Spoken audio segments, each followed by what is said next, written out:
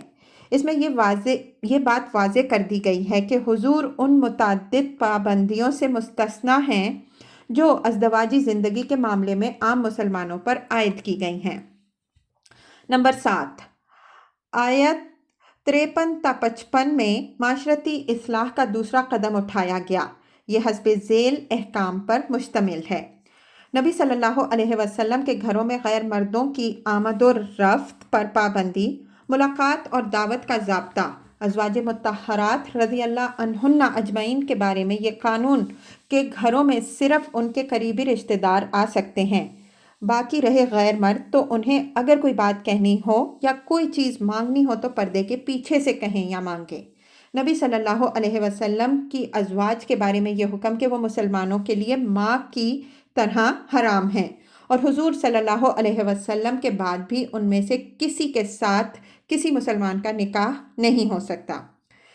Number 8، آیت 56 تا 57 میں ان چمک گوئیوں پر سخت تنبیہ کی گئی ہے جو نبی صلی اللہ علیہ وسلم کے نکاح اور آپ صلی اللہ علیہ وسلم کی خانگی زندگی پر کی جا رہی تھیں، اور اہل ایمان کو ہدایت دی گئی ہے کہ وہ دشمنوں کی اس عیب چینی سے اپنے دامن بچائیں اور اپنے نبی صلی اللہ علیہ وسلم پر درود بھیجیں۔ نیز یہ تلقین بھی کی گئی ہے کہ نبی صلی اللہ علیہ وسلم تو درکنار، اہل ایمان کو تو عام مسلمانوں پر بھی تہمتیں لگانے اور الزامات عائد کرنے سے کلی اجتناب کرنا چاہیے۔